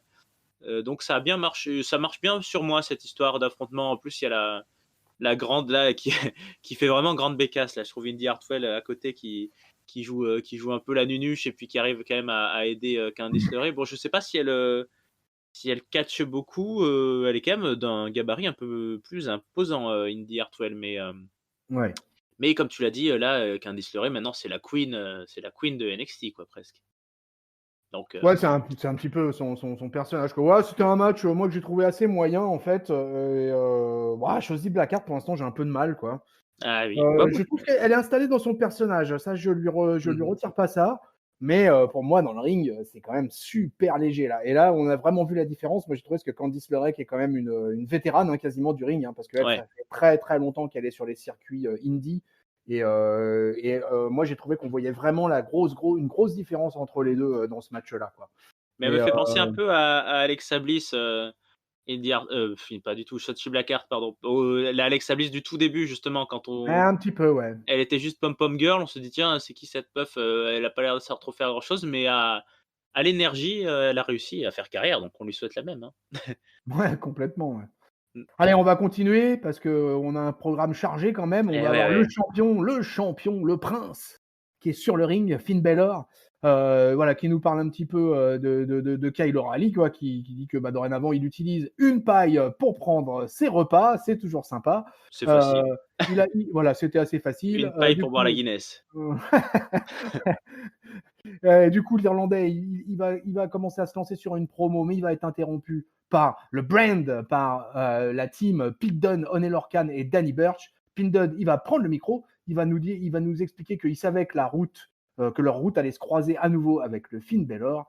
Il lui dit que Finn Balor, dorénavant, c'est la tête d'affiche un peu du catch UK et que c'était un peu la seule raison pour laquelle il n'avait pas encore décidé de prendre le titre, mais que désormais c'est terminé, il n'a plus l'intention de faire la queue. Du coup, les trois mecs vont s'attaquer directement à Finn Balor, un bon gros beatdown, et malgré que Finn Balor il se défend quand même, il va pas se laisser tabasser comme ça. Il est en infériorité numérique malgré tout et il peut rien faire. Sauf que et ben il y a Kyle O'Reilly qui va débarquer et qui va tenter de faire le sauvetage. Bon, ça va pas beaucoup marcher non plus pour Kyle O'Reilly, hein, qui on sent qui est pas vraiment en état, et il va falloir attendre l'arrivée de Roderick Strong et d'Adam Cole pour stopper les trois énervés et finalement les voir se barrer. Alors, on en reparlera un petit peu, mais vite fait, mon Raphaël, là, Finn Balor, Pete Dunne, ça t'intéresse pour le titre suprême de NXT? Oh écoute, moi je crois que Pete Dunne, quasiment tout ce qu'il fait, ça m'intéresse, hein. Donc Ah, Pete Dunne, on va dire qu'on accroche, même si je suis pas très fan de cette brand là. J'aimais beaucoup le Pete Dunne du début là, quand il avait son style de gamin des rues de Londres ou je sais pas quoi, qui marchait tout seul avec sa veste. Là, je trouve que son côté team guy est pas, ça me convainc pas trop. Je sens que ça va vite exploser cette histoire. Par contre, en solo. On l'avait déjà vu contre Kyle O'Reilly dans le War Games, ils avaient été assez énormes tous les deux dans leur affrontement. Donc là, Finn Balor qui marche aussi un peu sur les eaux, hein. Tu l'as dit, le Prince c'est son surnom, mais ça lui va bien. Il est un peu une tête au-dessus de tout le monde. Donc oui, moi je mords assez à ce projet-là, ouais. ok, impeccable. Alors, dans la foulée, il y aura un petit segment backstage avec Gargano voilà, qui va féliciter sa femme, bien évidemment, quand même, qui a gagné ce soir. Il explique qu'il va faire la même chose parce qu'il va affronter un peu plus tard dans la soirée Dexter Lumis. Et il explique aussi qu'il va remporter le Dusty Rhodes Tag Team classique avec Austin Theory, qui lui-même d'ailleurs va arriver avec des petits tableaux qui sont dessinés par le nouveau dessinateur de NXT, en l'occurrence Loomis, qui fait des espèces de caricatures plutôt sympas d'ailleurs. Je ne sais pas si c'est vraiment lui qui les dessine, mais en tout cas ça a l'air d'être le cas. Voilà, donc évidemment ça va pas être au goût de Gargano. Sans transition, c'est bien le cas puisque on va attaquer enfin le Dusty Rhodes Tag Team classique. Les quarts de finale vont commencer avec les Grease Young Veterans qui vont affronter l'équipe québécoise des Ever-Rise. Et là, on va avoir un match finalement assez court, parce qu'on va avoir un match de 8 minutes qui sera, comment dire, on va dire que c'est une victoire sans surprise des anciens lutteurs là, de NXT UK, parce qu'ils arrivaient gros comme une maison et qu'on se doutait bien qu'ils allaient faire très très mal dans ce tournoi. Mais les Ever-Rise vont pas capituler comme ça, ils vont quand même se battre. Ils sont les deux Québécois, moi je les trouve très bons en double team entre autres, quoi. Ils ont des bons moves, ils ont des trucs assez spectaculaires. Ils vont quand même être attrapés par les deux roast beef, parce que les deux roast beef, c'est les roast beef, hein, donc ils sont brutaux, et donc ça va cogner très très dur. Ils vont finalement réussir à placer leur ticket to Mayhem pour sceller la défaite des Ever-Rise. Les Grizzly Young Veterans avancent dans le tournoi. Alors, ce premier match de Dusty Rhodes Tag Team classique, Raphaël, t'en as pensé quoi? Alors je vais de suite faire un tout petit correctif de ce que tu nous as brillamment décrit, tonton Chris. C'est pas les quarts, c'est les huitièmes, hein. Ils sont 16 équipes Ah oui, là. oui, excuse-moi, c'est le Sweet 16. Oui, t'as raison, oui. Ouais, Tu fais très bien de corriger, ouais. Mais c'est la preuve qu'ils sont beaucoup, hein. Il y a du monde. Alors, on a une petite, encore les problèmes de technique. On a vraiment des techniciens son qui ont décidé de nous emmerder jusqu'au bout. Donc, mon bon Rafa, on parlait du Sweet 16, on parlait du premier match entre les Grizzly Veterans et les Ever-Rise. Oui, donc j'ai plutôt, on va dire, plutôt aimé l'affrontement, comme je disais, mais avec la difficulté de s'impliquer sans trop connaître les deux équipes. Mais bon, c'est toujours pareil, hein, celui qui perd, on se dit, tiens, on va pas trop le revoir.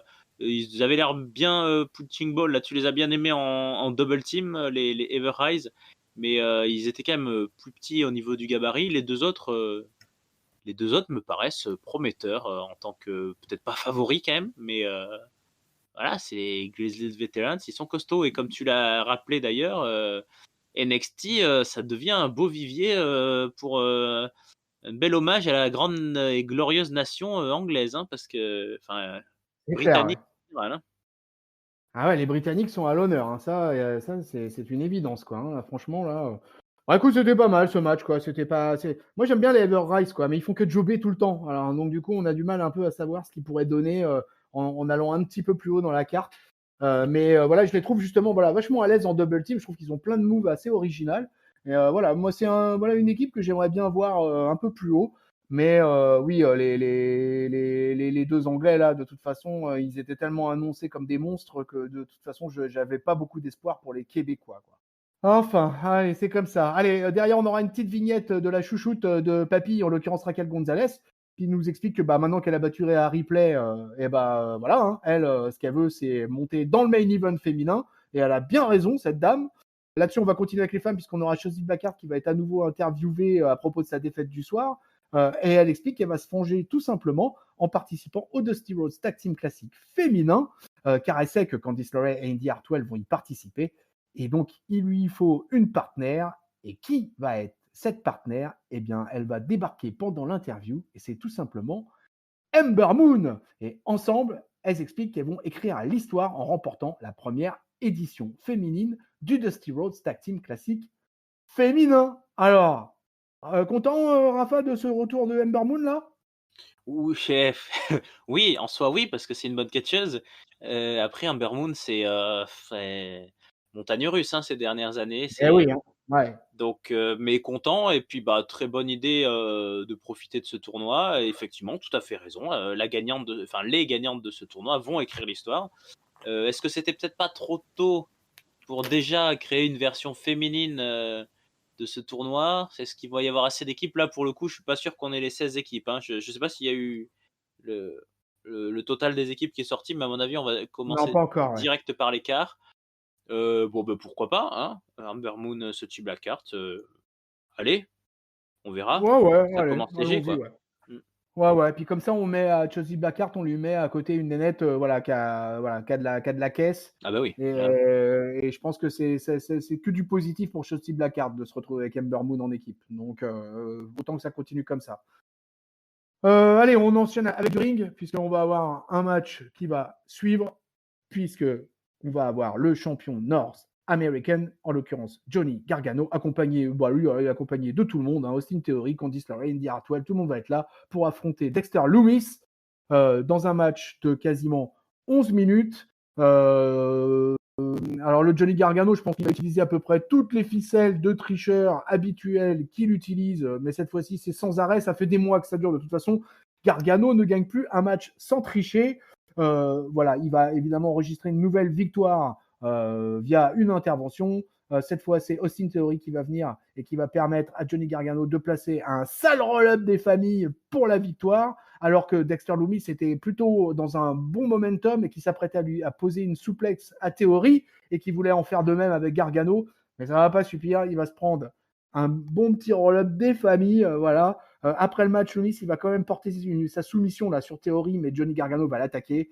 Et alors qu'il s'apprête à le cogner dessus, eh bien, il y a Kushida qui débarque, et Kushida qui vient faire le sauvetage, qui va placer son overboard lock sur Gargano, tandis que pendant ce temps, Lumis, lui, il est en train de s'occuper de Theory. Et Kushida met clairement la main sur le North American Championship. Et là, je pense que ça y est, le Kushida vient enfin de se placer dans la title picture. Et ça, c'est peut-être une très bonne nouvelle, Raphaël. Oui, c'est une bonne nouvelle. C'était un peu attendu après ce qui s'était passé la semaine dernière. Oui. Mais c'est une bonne nouvelle, c'est une bonne confirmation.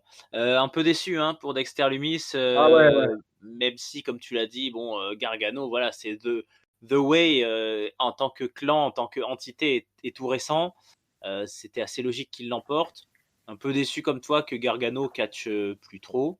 Enfin, il catch évidemment, mais qu'il soit plus dans un registre de heel psychologique à vouloir voler la défaite, à vouloir voler la victoire, que catchesque. Mais par contre, sinon, affûté quand même le Lumix, il fait toujours ses prises là, il se relève, il se couche au sol, il est assez impressionnant ce garçon. Et moi, je serais pas loin de souhaiter que Gargano l'emporte face à Kushida, mais que le futur champion soit. Enfin, en 2021, je suis quasiment sûr que ce Lumix, s'il continue comme ça, il va toucher quelque chose, il va toucher une ceinture. Donc un peu déçu, mais pas trop quand même, parce qu'on sent que c'était un de leurs gros projets là, en 2020, ce jeune homme aux yeux, au regard froid, mais il continue d'être bien placé. Après, j'aimerais bien son finisher là, c'est tout le temps son silence là, sa prise de finition, sa prise de soumission. J'aimerais bien qu'il ait un truc plus, un truc qui fasse un compte de 3, quoi, un truc plus, pas un Claymore, mais tu vois ce que je veux dire, un truc plus rapide que ce truc-là. Un truc plus impactant, quoi. Ouais. Ouais, je suis assez d'accord, ouais. Après, moi, je te dis, moi, c'est Gargano, en fait, commence à me lasser, quoi. Oui. Je commence à en avoir marre, en fait. Parce que NXT, c'est quand même à la base la ligue de développement. Et là, un type comme Gargano, il est là depuis tellement longtemps. Et je trouve que, alors, il s'est bien renouvelé là, avec le clan, là, avec Austin Theory, Indy Hartwell et tout ça. Ça, c'est pas mal qu'il s'est fait ça parce qu'effectivement, ça a un peu relancé l'intérêt. Mais moi, j'avoue que je commence à être lassé. En plus, il gagne quasiment tous ses matchs de la même façon dorénavant. Et ça commence un petit peu à, je trouve ça un peu usant, quoi. Donc finalement, le truc rafraîchissant, c'est Kushida. Mais moi, j'irais carrément sur un truc encore plus violent, puisque moi, j'irais carrément sur une triple frite, quoi. Moi, j'irais bien Ah oui. parce que sur un Loomis versus Gargano versus Kushida. Moi, ça m'irait bien, un triple frite, quoi. Et ça pourrait être bien intéressant, quoi. Donc à voir, à suivre. C'est une On bonne parle de idée. mecs, on parle de mecs qui sont là depuis longtemps. Tommaso Ciampa, hein. Tommaso Ciampa, il est en interview face à Timothy Thatcher en prévision de leur match de la semaine prochaine dans leur fight pit là. Ils sont en interview avec Wade Barrett. Voilà, bon, les deux mecs vont nous faire un truc vachement classique. Voilà, on est prêts, ils sont l'un en face de l'autre à une table. Chacun dit qu'il est prêt pour le combat de la semaine prochaine. L'autre lui dit qu'il est prêt, mais qu'il n'a jamais été aussi prêt. Et l'autre, il lui dit, mais moi, je suis encore plus prêt que toi. Voilà, c'est vraiment le truc de coq, quoi. Et voilà, et à la fin, Thatcher lui dit que écoute, on va voir, et on va voir si Ciampa, quoi, il sera encore à la hauteur ou s'il commence à perdre de sa superbe. Bah ouais, parce que Ciampa, il est là depuis tellement longtemps que tous les autres finalement se disent il est prenable, le Tommaso Ciampa. Tu crois qu'il est prenable, Tommaso Ciampa, Rafa? Bah, je crois, oui, mais le dernier gars qui a perdu dans le fight pit, et après il est monté dans le main roster, donc pourquoi pas, hein. Moi, Tommaso Ciampa, c'est un gars que je trouvais, quand il était à son pic, son momentum là, de heel contre Gargano, justement, je trouvais qu'il était extraordinaire là quand il est entré sans musique d'entrée. C'est un gars que j'aimerais vraiment voir, hein, dans le main roster, voir ce qu'il est capable de faire, même si ça reste un petit gabarit. Il a une intensité de catch, de regard, d'acting. Là, j'ai trouvé qu'on leur avait donné, je sais pas si c'est eux qui font leur texte ou pas, un très mauvais texte, honnêtement, sur ce Ouais, dialogue. ouais. Franchement, c'était. Pourtant, ils le disaient avec. Et en plus, ils sont tous les deux là, ouais, ils sont méchants, ils sont vilains, il leur manque des dents, il leur manque des cheveux, ils sont comme ça. Ah, mais enfin, tu vois, là, il y a un moment là quand l'autre il lui dit oui, le lion ne prévient pas le zèbre ou je sais pas quoi. Ciampa qui dit ah ouais, tu trouves que je ressemble à un zèbre? Enfin, je trouve ça complètement naze. Et là, tu dis non, tu ressembles pas à un zèbre, mais tu ressembles à un homme qui ne sait plus où il en est. Enfin, je trouve ça un peu pété. Mais quand même curieux de voir l'affrontement, même si moi je suis pas un très grand fan de Timothy Thatcher. Je trouve qu'il a un catch un peu chiant parfois. Mais bon, peut-être le chant du cygne pour Ciampa, ça serait peut-être pas une mauvaise idée, hein. Ouais, je suis un peu comme toi. Moi, j'ai pas super bien adhéré à ce segment. Pareil, je suis pas super affolé par Timothy Thatcher. Ciampa, moi, je suis un peu déçu finalement qu'il monte jamais dans le main roster, mais comme apparemment il a annoncé que de toute manière, lui c'était NXT et rien d'autre, donc je crois qu'il faudra faire avec. C'est comme ça. On verra ce que donnera l'affrontement la semaine prochaine et on pourra en reparler à ce moment-là. Allez, on continue.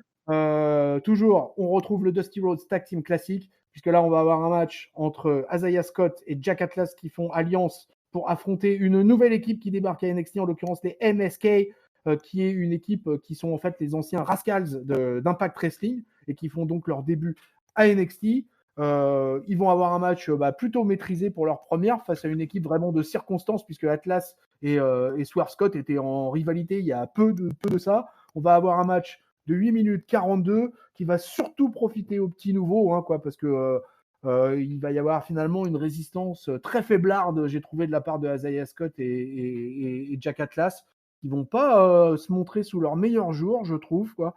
Et finalement, les MSK là vont maîtriser, vont passer un shooting star press, un 450 splash. Ils sont assez, c'est des high flyers.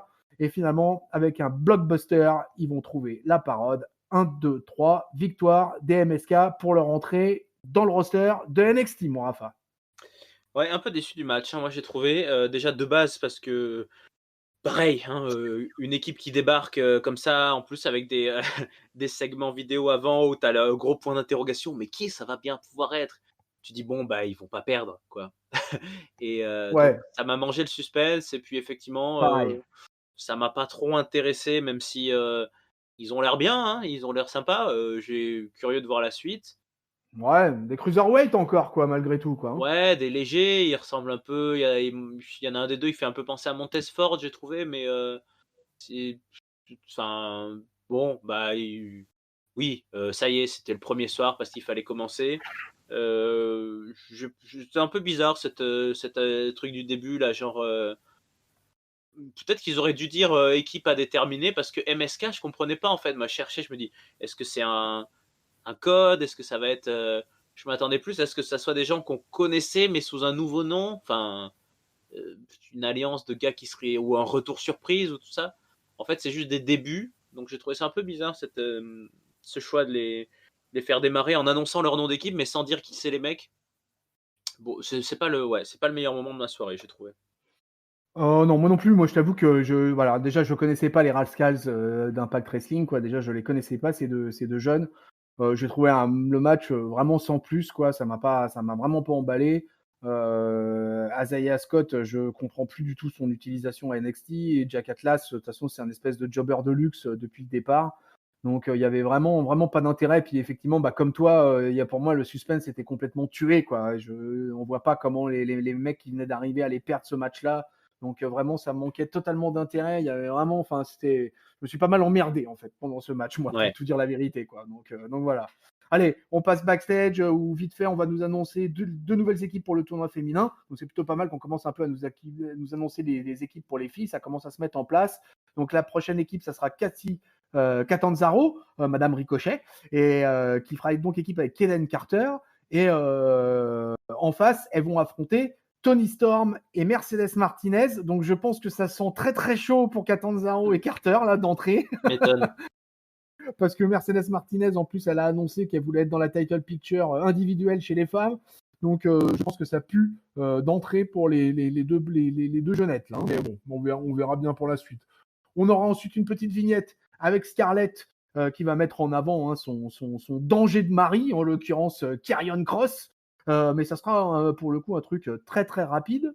Un petit mot là-dessus sur Karrion Kross, sur les filles.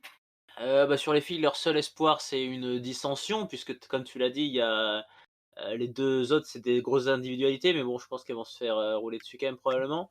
Parce que Scarlett, elle a clairement cité le prince comme, une Oui, cible de son mari. Donc c'est intéressant. Est-ce qu'il va venir se mêler de suite à Pete Dunne et à tout ce bordel? Je ne sais pas. Mais bon, bah, Karrion Kross, on a toujours envie de savoir ce qu'il va faire, quoi. Donc c'est ouais, pas. moi je t'avoue que je suis pressé de le revoir sur le ring parce que Ben oui. moi, à NXT, j'ai un gros problème à NXT, c'est qu'à NXT, il n'y a plus de powerhouse. Là, tu vois, j'ai eu l'impression de regarder tout le long du show, j'ai eu l'impression de regarder un 205 live. Mmh. Il n'y avait que des cruiserweights dans cet épisode, quoi. Donc C'est vrai. c'était assez étrange. Je t'avoue que là, moi, et tu connais mon amour pour la barbaque, pour la côte de bœuf, Mmh. et très franchement, là, cet épisode de NXT, au bout d'un moment, je me suis dit, mais attends, mais voilà, on a eu cette vignette vite fait expédiée de Karrion Kross, où en fait, c'est surtout sa femme qu'on a vue. Et donc voilà, donc moi, je t'avoue que c'était assez un peu décevant pour moi, ça, ce NXT à ce niveau-là. Derrière, on va avoir l'avant-dernier match de la soirée qui va être un match qui va durer 24 secondes.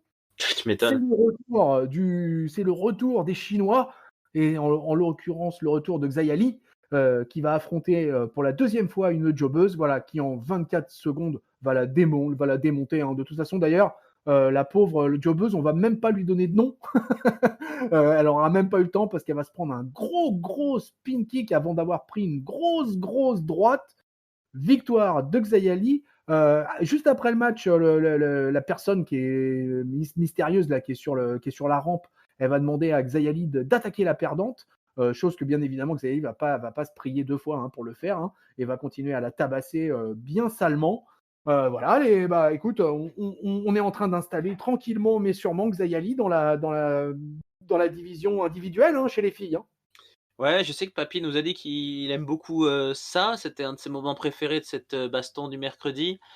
Moi, j'ai quand même beaucoup de mal quand, l'entrée des catcheurs, dure plus longtemps que leur match, quoi. Je veux dire, ils mettent le paquet sur cette ambiance, chinoise avec de la fumée, le grand mandarin, les bâtons, les katanas, tout ce que tu veux, machin, et puis au final, bah, comme tu l'as dit, elle arrive, elle fout un coup de pied, elle a gagné. C'est pour moi, j'ai jamais pour le coup été un très grand fan du bouffage de jobber, que ce soit Ryback, Braun Strowman, Nia Jax ou qui tu veux. Et là, j'ai trouvé ça dommage aussi. Alors ça m'a fait penser au reportage animalier, tu sais, quand la gazelle se fait bouffer par le lion, c'est jamais à la gazelle qu'on donne un prénom, c'est toujours la lionne qui a un prénom, parce que l'autre, il faut pas qu'on s'attache, il faut pas qu'on ait de sentiments, donc là, elle a pas de prénom, hein, on va l'appeler la gazelle. Mais ouais, j'aurais préféré 1 minute de plus, quoi, au moins qu'on la voit prendre un coup sur la gueule, Xia Ali, pour qu'elle s'énerve ou qu'elle se... Ouais, bon, voilà. Ouais. Bon, écoute, c'était vraiment un squash hyper Oui, classique, hyper rapide. Il y avait pas grand-chose à en dire de plus. non, Là, ils sont vraiment complètement dans l'installation la du chinoise. clan chinois, on va Ouais, dire. Hein. c'est ça. Ouais, c'est totalement ça, quoi. Allez, voilà. Après, derrière, on aura eu encore quelques petits segments de backstage où, d'ailleurs, ça va confirmer qu'entre Isaiah Scott et Jack Atlas, bah, ça va pas du tout, hein, parce que voilà, on les a mis en tag team, ils ont perdu, et derrière, bah, qu'est-ce qu'ils ont fait? Bah, ils sont en grosse tension dans les vestiaires. Euh, bon, écoute, de toute manière, quasiment, je m'y attendais. C'est marrant, je sais pas pourquoi, mais pas forcément dans la suite, dans le même épisode, mais je m'attendais à ce qu'il y ait une couille de toute façon entre Scott et Atlas, et ça a été le cas. Donc voilà, je ne sais pas si c'est le truc le plus passionnant qui se passe à NXT, Non. loin de là. Allez, on arrive quasi au bout. On est dans notre main event qui va donc être un match toujours pour le Dusty Rhodes Tag Team Classic qui va avoir s'affronter l'Undisputed Era face au Breeze and Go. Qui sont de retour, hein, les Breeze and Go, hein, qui commencent à être de plus en plus présents là, ces derniers temps. Là. On va avoir un main event de 2020. Où là, on va avoir vraiment du grand classique hein, de l'Undisputed Era, comme de Breeze and Go, j'ai envie de dire. Là, vraiment, là, si vous les connaissez bien, bah, là, vous avez dû retrouver à peu près toutes les offensives de la part des deux équipes. Les Breeze and Go vont bien se défendre, hein, parce qu'ils ne sont pas les favoris, à mon avis, hein, sur le départ de match. D'ailleurs, c'est bien souligné par Wade Barrett d'entrée. Adam Cole, évidemment, va avoir le dernier mot avec un super kick un petit peu foiré à mon goût, d'ailleurs, sur Fandango. Derrière, c'est surtout finalement derrière, voilà, l'Undisputed Era va battre Breezango, va donc se qualifier pour la suite du tournoi, mais c'est surtout le post-match qui va compter, puisque derrière, Pete Dunne et ses potes vont intervenir pour attaquer Kyle O'Reilly qui était dans les parages. Finn Balor va venir tenter de faire le sauvetage, sauf que Pete Dunne, lui, il en a rien à foutre, il tabasse tout ce qui bouge, donc il va s'en prendre à Kyle O'Reilly, il va se prendre le genou de Pete Dunne en plein dans sa fameuse mâchoire bien abîmée, et du coup, ça va nous terminer le show avec l'Undisputed Era qui est en train de prendre soin de Kyle O'Reilly, qui est en train de saigner, pendant que le brand est en train de prendre la pause devant l'écran. Donc, sans trop de surprise, victoire d'Undisputed Era, mais Pete Dunne, là, il est en train de faire un gros impact sur NXT, hein, et je pense que ça te fait plaisir, Raphaël. Ouais, j'ai une question parce que je me souviens déjà plus. C'est The Brand, ils y sont là dans les poules du tournoi? T'as une bonne. Alors là, tu es en train de me poser une colle. Aïe! J'oublie. Il me semble que non. Mais moi aussi, il me semble que non, ce qui est presque un peu dommage niveau scénarisation de l'histoire. Mais sinon, bon, t'as bien décrit hein, le match assez classique. Un peu étonnant qu'il arrive si tôt, j'ai trouvé, dans la poule, parce que Breezango, qui sont quand même des anciens champions et une équipe plutôt populaire, ils sont tombés de suite, hein, voilà, au même niveau Ouais. que les autres. Alors, on a noté le dos de Tyler Breeze qui avait des sortes d'hématomes un peu bizarres, on n'a pas trop compris ce que c'était. Et, et qu'est-ce que je voulais dire aussi? Oui, moi je suis un peu. Pour moi, Undisputed Era en équipe, c'est vrai que c'était plutôt les autres. Hein. C'était plutôt O'Reilly et Bobby Fish en général. Et c'est vrai que du coup, Adam Cole me paraît une telle individualité forte, c'est quand même le plus long champion de l'histoire de NXT, hein, que le voir en individualité contre ou Tyler Breeze ou Fandango, il est quand même largement supérieur, quoi. Enfin, dans le gimmick et dans le positionnement, il est plus haut. Donc il n'y avait pas trop de suspense. Par contre, derrière, tu l'as décrit, Kelly O'Reilly, il prend très cher. Et puis Dunn, il se place bien, ouais. Alors, je crois que Bobby Fish est blessé pour la Oui. 776e fois de sa carrière. Donc c'est aussi pour ça. Et du coup, on a un peu rétrogradé finalement Adam Cole en tag team. Et parce que c'est Kyle O'Reilly qui, quand même, depuis 2-3 mois, là, est vraiment mis en avant en termes individuels. En solo. Ouais, en solo, là. Et du coup, voilà, donc il vient filer un coup de main à la team. Mais bon, je sais pas si tu as eu cette sensation, mais moi, je voyais pas, non, un peu comme les matchs précédents, en fait, dans les tag teams, là, je voyais pas une autre issue que la victoire des Undisputed Era. À part ce qui s'est passé, en fait, parce qu'ils ils sont arrivés tôt, ils sont arrivés en plein match en fait, les méchants là, les Pete Dunne et Oui, tout ça. Donc à moins de, je me suis dit tiens, il va y avoir le coup classique. Adam Cole, il va tourner la tête, il va dire ah, qu'est-ce qui se passe, il va prendre un coup et je me suis dit peut-être, mais sinon sur le, on va dire sur le positionnement des deux équipes, oui, c'était assez évident. voilà, ainsi s'achève ce NXT, ainsi s'achève la Cette review baston, des 2 shows, cette baston. On ouais. va donc arriver sur le vote fatidique et on va commencer par le vote de l'inexcusable Papy qui nous aura abandonné lâchement, qui a voulu éviter les mauvais coups et qui a été splanqué dans un placard, et il en a profité pour nous laisser son avis et son vote, que donc je vais vous citer avec bonheur. L'avis du Papy. La baston de cette semaine. Quel ennui! NXT, des matchs tag team sans saveur. Notre dessinateur préféré qui n'en finit pas de servir à rien et le haut de la carte sans intérêt. Bam! AEW, symptômes similaires, ça parle pour rien, des inconnus se battent contre le champion du monde comme d'hab, un segment dentiste complètement foiré. Bref, j'ai quasi rien suivi, rien compris et j'ai pas le sentiment d'avoir raté quoi que ce soit d'important. Wouh! Génial, Aurélie a mal à la mâchoire. You, Sting intervient en main event. Non, mais on s'en fout, sérieux, mais seul moment d'intérêt, l'univers de Xayali et la musique de Jungle Boy. Ah oui, parce qu'on a oublié de le signaler, Jungle Boy dorénavant rentre sur la musique de Bon, je le fais très mal. Et son vote au Papy, qu'on va prendre en compte, hein, mes amis. Et oui. Son vote, ça sera un match nul, mais alors vraiment bien, bien nul. Dixit, le Papy. Et maintenant, nous passons au vote du Rafa. Give me a hell yeah! Bah écoute, je suis très déçu que Papy n'ait pas été avec nous parce que j'ai l'impression que c'était lui qui avait le plus de choses à dire. Non, mais ça aurait été intéressant qu'il soit là, le pauvre Papy, parce que j'ai pas le même sentiment. Hein. Moi, j'ai pas eu l'impression d'avoir affaire à 2 shows exceptionnels, mais de là à dire nul, vraiment nul, je suis pas d'accord. J'ai trouvé des trucs sympas dans les 2 shows. Bon, on a déjà fait une longue analyse derrière nous, donc vous avez mon avis et je vais pas revenir. Moi, cette semaine-là, écoute, je vais donner la victoire à la AEW pour prouver que quand même, voilà, je fais honneur parce que j'ai beaucoup aimé, j'ai bien aimé certains passages, notamment Pac, effectivement, qui a été une satisfaction. Les trucs avec, si j'ai bien aimé moi, Gallows, Anderson, le bordel avec John Moxley, tout ça, les Young Bucks. Bon, un peu plus de réserve sur Main Event comme j'ai expliqué. Pour le coup, s'il fallait juger les Main Event, j'ai préféré celui de NXT. Ça, j'ai préféré. J'aime bien Breezango, moi je le trouve assez rigolo, sympathique. J'aime bien le Disputé des Rats. Je suis d'accord que au niveau où on en est là des poules au 8e de finale, le Dusty Rhodes, ça reste un peu encore. Bon, on va épurer vite ces matchs-là, je pense. On va vite arriver au quart et au demi, ça sera plus intéressant. Mais de là à dire que c'était nul, Papy, je te trouve bien sévère. Et ben toi, tonton, qu'est-ce que t'en penses? Maintenant, c'est ton vote qui compte là. Mais ouais, c'est mon vote qui compte. Et ben écoute, moi, je suis moins sévère aussi que le Papy. J'ai trouvé les 2 shows plutôt intéressants. Il y avait des choses assez faibles. C'était loin d'être les 2 meilleurs shows que aient pu nous proposer les 2 brands ces derniers mois. Ça, je suis assez d'accord là-dessus. Mais il y avait pas mal de choses intéressantes. Mais j'ai trouvé ça assez équivalent finalement dans les 2, quoi. J'aurais donné, en fait, je pense que si j'avais donné des notes, j'aurais donné à peu près la même note aux 2. Donc moi, je vais donner un match nul. Et du coup, grâce au vote de notre ami Raphaël, c'est donc la All Elite Wrestling qui va remporter cette baston du mercredi du 13 janvier 2021.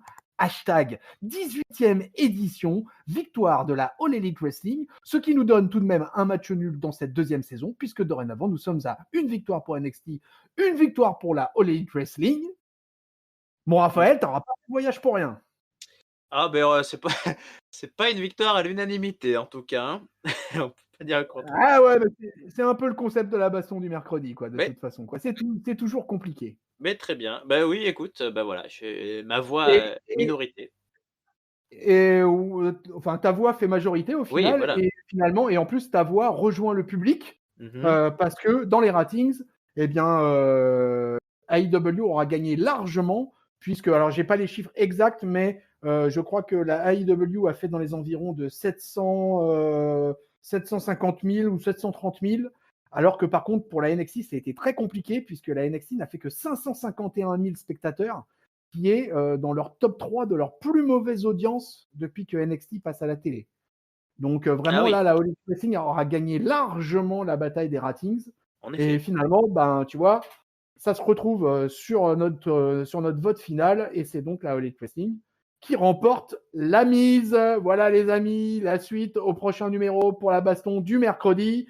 Pour savoir tout ce qui se passe à la WWE et ailleurs, vous savez où nous trouver ou pas. Et c'est pour ça que je vais vous le dire. Déjà, vous pouvez retrouver la communauté Catch-Up sur le Discord. N'hésitez pas à venir, à donner vos avis, à venir taper la discute. Les chroniqueurs sont là et échangent avec vous. Bien évidemment, le site officiel de Catch-Up, catchup.lepodcast.fr. On est présent sur les réseaux sociaux, Twitter, Facebook, Instagram. Bien évidemment sur YouTube. Actionnez la cloche, laissez des commentaires pour le référencement, mettez des pouces. Et vous verrez d'ailleurs dans les commentaires, si vous posez un commentaire sur YouTube, on n'hésitera pas à venir vous répondre directement. Et puis bien sûr, sur toutes les bonnes plateformes de podcast, Apple Podcast, Podcloud, Spotify, Deezer, Google Podcast, venez écouter Catch Up, ça fait toujours du bien. En ligne, vous avez déjà la review de Monday Night Raw. À suivre cette semaine, la review de SmackDown. Là, je crois qu'on a fait le tour. Mon bon Raphaël, je te remercie beaucoup de m'avoir accompagné dans cette review de la baston du mercredi. Merci à toi, tonton, et bravo pour cet hosting de passion et de qualité. J'espère bien. Voilà les amis, on vous laisse là-dessus. On vous rappelle juste les ratings. On en est donc au général à 8 victoires pour la AEW, 7 victoires pour NXT, 3 matchs nuls. Et dans notre deuxième saison, on en est à un match nul puisqu'on est à 1 victoire partout entre les deux brands. On vous laisse là-dessus. On vous souhaite une bonne semaine pleine de catch. On vous fait des bisous. On vous fait des cordes à linge plein la face. Salut mon Rafa, give me a hell yeah. Salut mon tonton, salut à tous, salut peuple de Catch-Up. Yeah! Salut peuple de Catch-Up!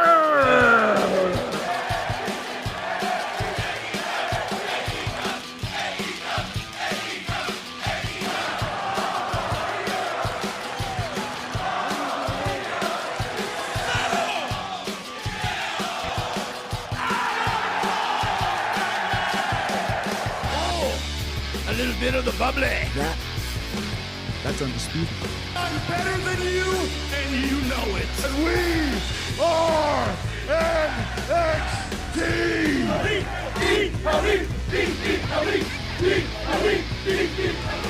War Games. Tu me feras penser à ce qu'on envoie une lettre de licenciement à l'ingénieur son. On va écrire.